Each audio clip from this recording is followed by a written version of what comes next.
लम्बोदरं नमस्तुभ्यं सततं मोदकं प्रियं निर्विघ्नं कुरु मे देव सर्वकार्येषु सर्वदा। जय श्री बालाजी।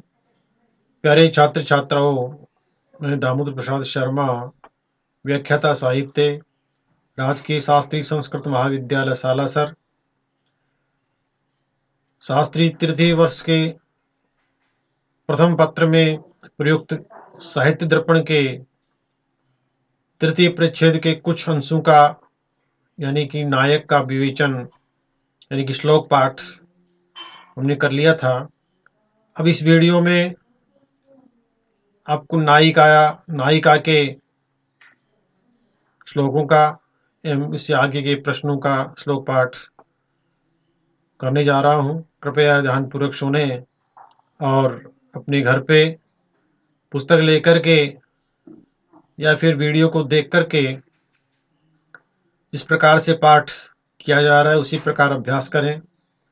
निरंतर निश्चित रूप से आपको श्लोक याद हो जाएंगे। नायिकाया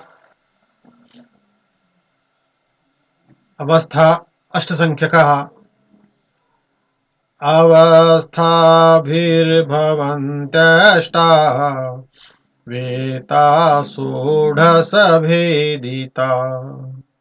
स्वाधीनभर्तिका तदव खण्डिताथवा विसारिका कलहान्तरिता विप्रलब्धा प्रोषितभर्तिका अन्यावासकसज्जा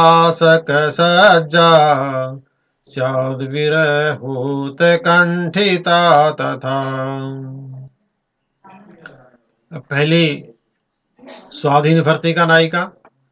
कान्तोरति गुणाकृष्टो न जहाति यदन्तिकम् विचित्रविभ्रमासक्ता साक्षात् स्वाधीनभर्तिका।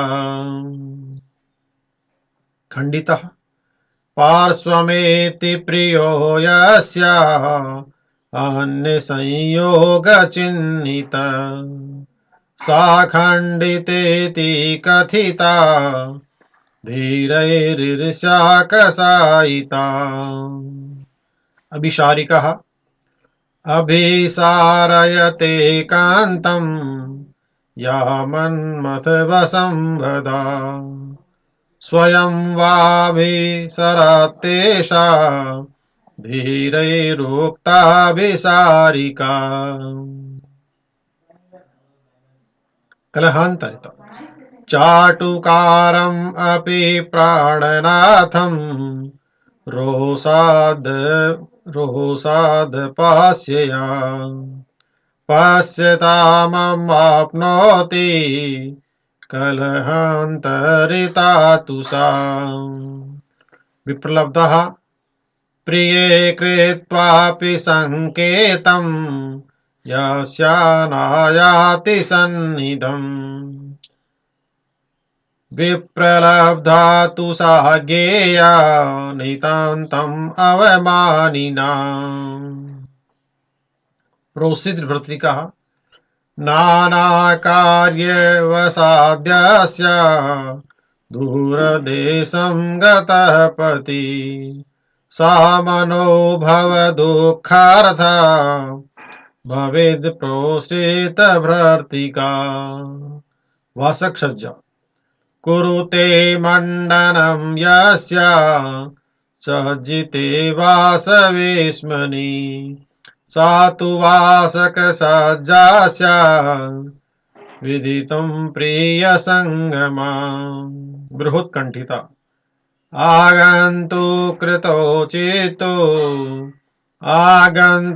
कृतचित्तोऽपि देवान्नायाति यत्प्रिय तदनागं दुःखार्ता विरहोत्कण्ठिता सुता। अब जो चतुर्थ परिच्छेद है ध्वनि का जो सामान्य लक्षण है और उसके भेद हैं उनका विवेचन करेंगे, श्लोक पाठ करेंगे।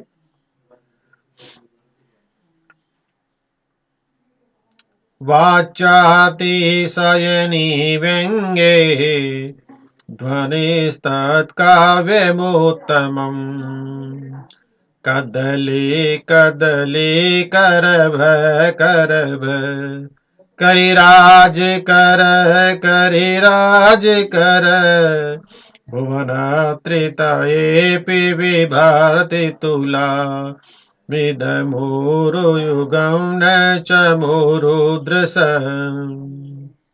ध्वनिभेदः भेदो ध्वनेरपि द्वावो दीरितो लक्षणाभिधामूलो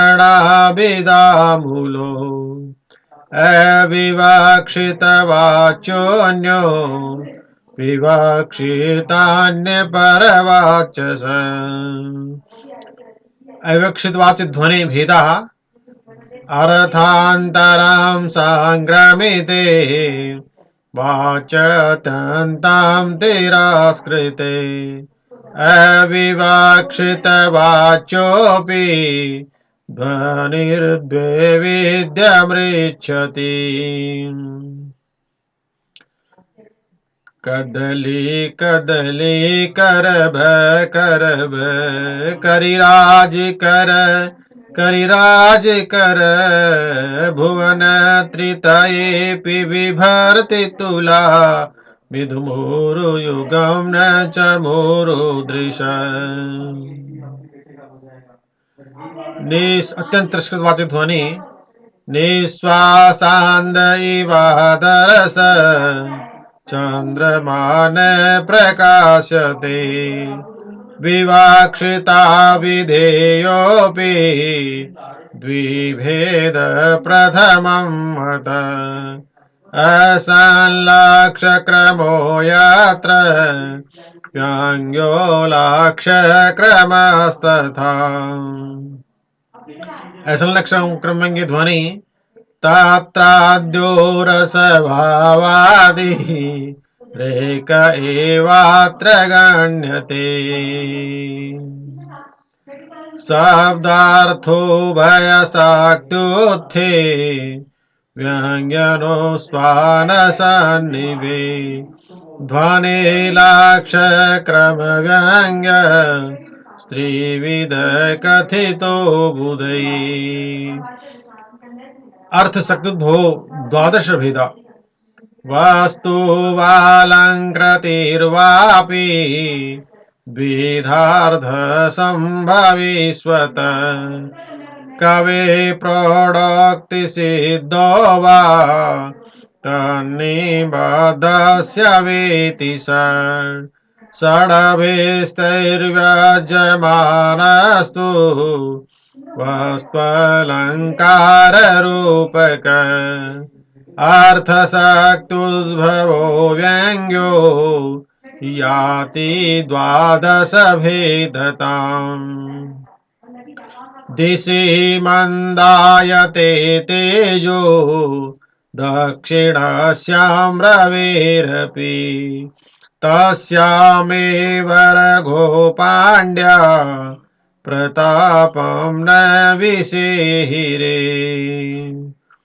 एकशब्दार्थशाक्त्युत्थे तदष्टादशदा ध्वनि वाक्ये शब्दार्थशाक्त्युत्थ तदन्ये पदवाक्ययो प्रबन्धेऽपि मतो धीरै रक्तशब्दोद्भवो द्विधा पदांश वर्णरचना प्रबन्धे स्वस्फुटक्रम तदेवमेकपञ्चाशत् भेदास्तस्य ध्वनिर्मता। अब हम गुणयुक्त व्यंग्य के भेदों का श्लोक पाठ करते हैं। काव्यं द्विविधं ध्वनि गुणभूति व्यंग्यं च काव्यं द्विविधं ध्वनि गुणीभूत व्यंग्यं च अपरं तु गुणीभूतव्यङ्ग्यम् वाच्यादनुतमे व्यङ्ग्यै तत्र स्यादितरङ्गम् काक्वाक्षिप्तं च वाच्यसिद्ध्यङ्गम् सन्दिग्धप्राधान्यं तुल्य प्राधान्यं वस्फुटं गूढम् व्यङ्ग्यं सुन्दरमेवं भेदास्तस्योदिता अष्टौ। पहला इतरांग यानी अपरांग गुणीभूत व्यंग्य। अयं सहरसनोत्करसी पीनस्तन विवर्धन नाभ्योरुजगनस्परसी निविश्रसन करै क्वाक क्वाक क्षिप्त गुणीभूत व्यंग्यम भिन्न कंठ ध्वनि धीरै काकुरित्यभिधीयते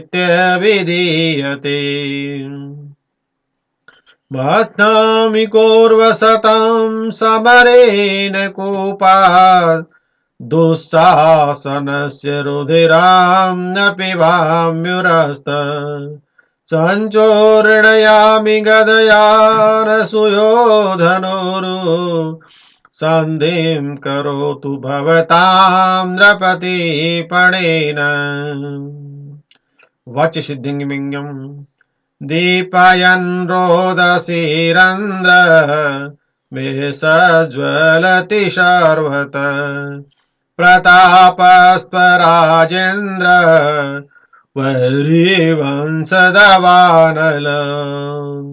संदिग्ध प्राधान्य व्यंग्यम हरस्तु किंचित् परिवृत्तधार्य चन्द्रोदयारम्भ इवाम्बुरासि उमामुखे बिम्बफलाधरोष्टे व्यापारयामास विलोचनानि तुल्य प्रधान व्यंग्यम ब्राह्मणातिक्रमत्यागो भवतामेव भूतय जाम्दगान्यस्य वो मित्रम् अन्यथा दुर्मनायते अस्फुट व्यंग्यम सन्धो सर्वस्वहरणं विग्रहे प्राणनिग्रह अल्लावदीन नृपतो न संधिरन